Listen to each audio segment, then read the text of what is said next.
You've been keeping track of what the CIA and the Defense Department have been doing for a long time as far as using us as guinea pigs for mind control and other types of horrible things they have in mind for us and the rest of the people in the world. What are some of them? Well, it started out basically with the CIA doing experimentations on their own men to discover if they could get rid of agents who were going to quit the department and still had classified information. So they utilized different types of drugs and pain and hypnosis and electric shock to try and get the guys to forget. Then they also did experimentations to using different chemicals to see if you can induce a person to commit a crime or induce him to do that or to do this. Of course, the CIA claimed that it didn't carry it through. The documentation we got was actually that they did that. Then we came across the overall project called MK Ultra. Its earlier code name was Artichoke, and that included 149 sub-projects. 149. Yeah. And those sub-projects range from what I just described to open-air testing in the United States, the experimentation on prisoners, experimentation on soldiers, experimentation on college students.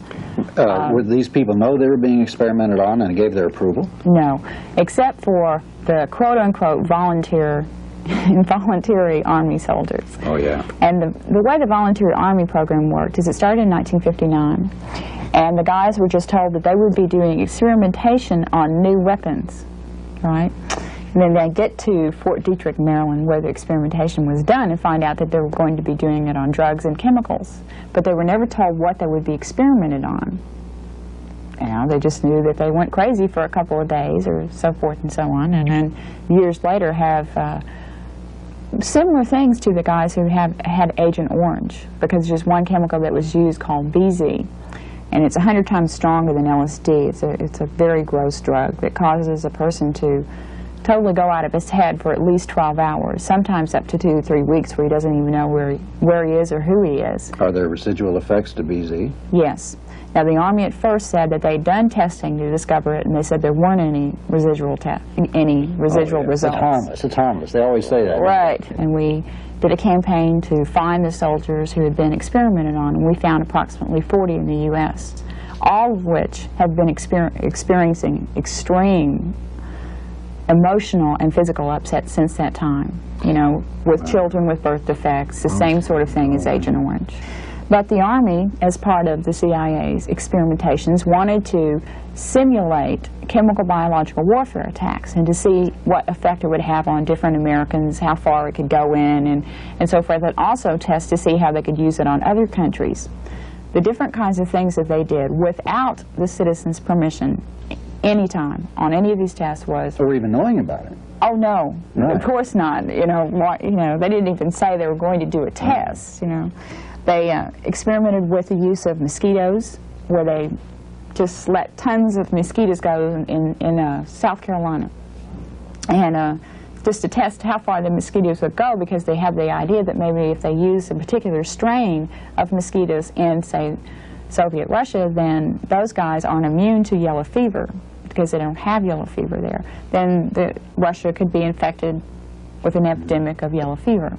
But our guys were tested on it. Not the Russians were tested on it. We were tested on it. What other types of things did they drop in the air? They dropped a particular bacterium called, I can't pronounce it real well, it's whatever, and it was used, and I'm sure that most people have heard of it, in San Francisco, where at least 10 people got sick from it and 1 died. In fact, Edward Nevin III is suing the Army currently because of his father, who died from it. Now, that chemical was also utilized in Florida, and it's a bacteria that causes a pneumonia-type disease, you know, respiratory problems and things like that. So that was tested in San Francisco and in Florida. Then they also used other chemicals that they've not released what they are yet. In New York, they released it in subways and in tunnels and in turnpikes in 1965 and in 1956 and 1966 in 2 different tests. Then the major thing that they used after that was zinc cadmium sulfide, which the Army spokesman have again said is harmless, But the only scientific studies that we've come up with says that it could be very harmful. In fact, if a person is exposed to it continuously, it could cause death. But it would definitely cause anyone with respiratory problems to get it agitated to a degree that they would either get very, very sick or they could actually die. Well, they've used Texas and Texans as guinea pigs for a long time, haven't they? Yes, and that's zinc cadmium sulfide. Now, that was done in what we have documented in at least 15 different locations in the U.S., one of which was in Dallas in 1961. A series of 34 different tests were done off a TV tower where they blew it out to a very large area, and the whole test area went from Dallas all the way down to Killeen, Texas, which is a long way. It's like 160 miles. Well, Austin's been involved in one of these tests, too, hasn't it? Right. The other series of tests that we discovered with zinc cadmium sulfide was in the test area was described as from Corpus Christi up to San Antonio, Austin, and over to Houston. So it was that area. And they sprayed off jet bombers zinc cadmium sulfide by following the coastline, and then it would blow in to the coast. And then they set up samplers to see the concentration and how far it would go in. That was done in 1965 in that area.